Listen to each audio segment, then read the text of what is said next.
these breeders that are producing dogs with particular masks or whatnot, they will never sit here and reveal this to you because, oh, it's a big secret. They're going to steal my industry secrets or whatever. But in reality, then again, that's what this community is all about. Is about creating secrets and all this, that, and the third in order to create speculation. Really, that's what it is. And when there's a lot of speculation, then prices go up. So if you're looking at the screen, right? Look at the one on the right. I know I got one all the way on the left. That's what it looks like once the dog is tested. But in reality, it gives you different scales right here, different scales, right? In fact, let me click on it. There you go. Different scales. So, for example, we've spoken on cryptic merles. And cryptic merles are merles that are merles, right? That are merles, but they don't show it. So you do a genetic test on a dog, like my girl Chanel over here, and Chanel comes up merle. But I promise you, I would give you $1,000 if you could find a merle spot on this dog anywhere, right? Another thing that I will say is that the brown coloring, and in her case, is crazy, right? So check this out. She has both the intensity gene, and I'll get into it. I'll show you guys what she has. But the brown coloring can cover merle patterns very well for some reason, right? So cryptic merles, in addition, have a lower, or on the lower end of that scale, right? Then you have a dilute merle, which you could start seeing the color becoming more, diluting that base color. Then you have your standard merle, which I had shown you on a previous picture. You could see a diluted bottom color with spots basically. And then the higher end on that scale, you get Harlequin, where that base color is gone and it's turned to white. Okay. And how do you get all this, Raul? Well, it's actually, guys, it's really not rocket science. If you find a company, there's some companies, you just got to do your homework on Google. There are some companies that will test specifically the oligo scale, what I just showed you. And with that oligo scale, right, based on where it falls and all that, you're able to make a determination as to how powerful merle is going to be expressed. Then in addition to that, they have other scales, particularly in the face, where it can tell you if it can divvy up the face.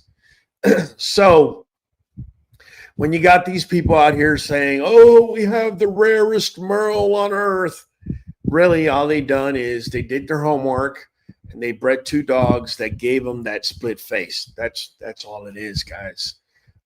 That's why I keep telling you guys, stop believing the hype, because that's really what it's all about, man. Let me see. Is a double merle breeding two merles? Never do that together. Yes, no, don't breed two merles together. I don't care if you have a cryptic one.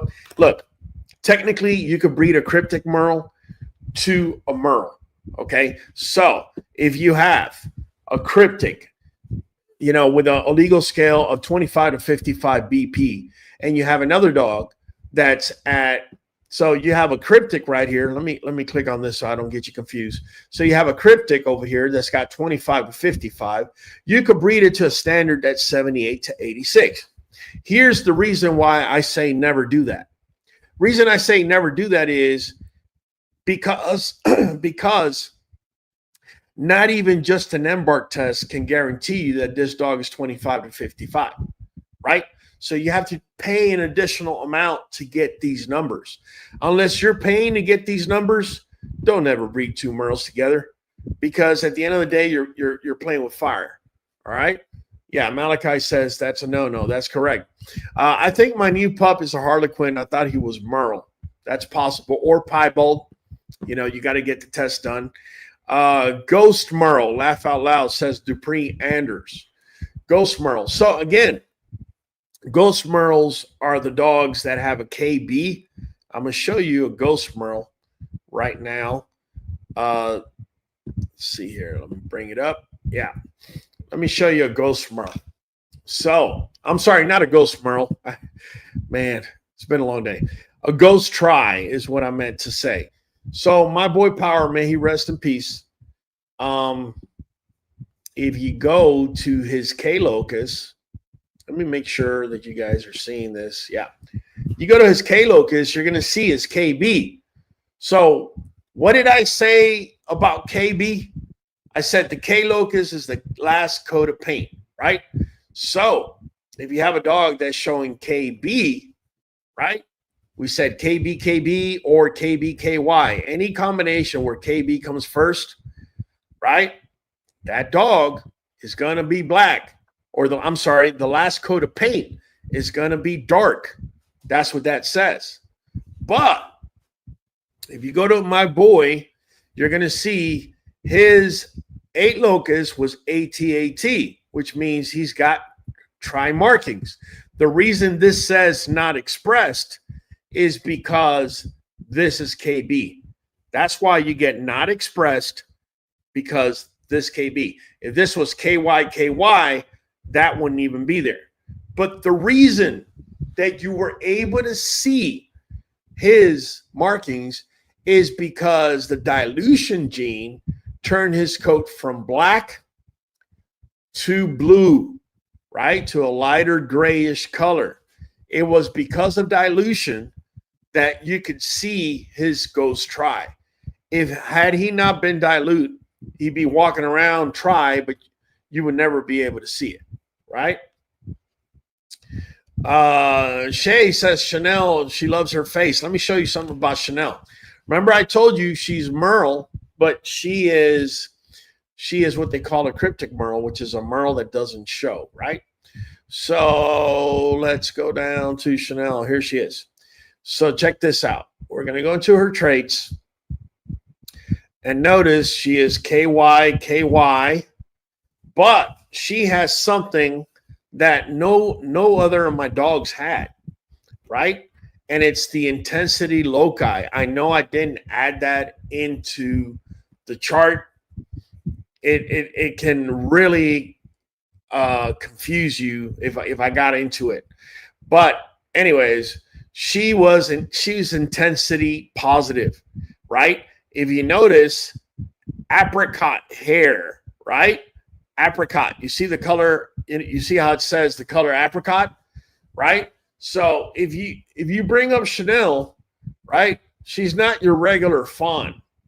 She's just not a fawn. She's apricot color, right? Right? She's apricot. I'm going to show you what fawn looks like. This is what fawn looks like, right? That's a fawn dog right there. But Chanel was not fawn. She was apricot because Chanel had the intensity gene, right? She had the intensity gene. Now, not only did she have the intensity gene, right? Look at this. She was non-dilute with dilution. She was a non-dilute dilute carrier, right? So that's what made that apricot color, that's what makes that apricot color come at you so intensely, is that she is non-dilute, okay? The reason I know that she's merle is because we have the capital M right there for her, okay? And she's not a double merle because, we would have two uppercase M's. That's not the case for her, right? So let me go back to the questions here. Is merle carrier a thing? Okay, let me bring the screen right back up. I need to show you something. So the reason that there's no such thing as a merle carrier is because merle is a dominant gene. Okay? The only time you have carrier is when you're dealing with a recessive gene. Okay? Like B locus, right? You could have a capital letter B and a lowercase b, right? Or like here, for example, this is a perfect example right here, the D locus. She is non-dilute, dilute carrier, right? Because in order to show dilute, you need 2 lowercase letter d's because this is a recessive gene. But this capital D is dominant. He doesn't care what follows it. As long as he's a capital letter D, she is going to be non-dilute. Therefore, you don't speak on the carrier. The only time you speak on the carrier is when you're dealing with a recessive gene. Isn't breeding Merle to a white dog also risky? And a big no. Yes. Displacement of color is a big problem. I repeated it on the video. Eyes, ears, heart, liver. And that's just very top of it. Spleen also needs melanin. There's also other organs that need it, vital organs that need it. But yeah, you don't want to breed anything that's displacing color that much. What are the safest colors to breed together without having traumatic consequences? In reality, any colors. The only time you start getting into traumatic issues is when you lighten the colors so much to the point where there's a lack of melanin for the eyes or the ears or the heart or the liver. That's when you start running into problems.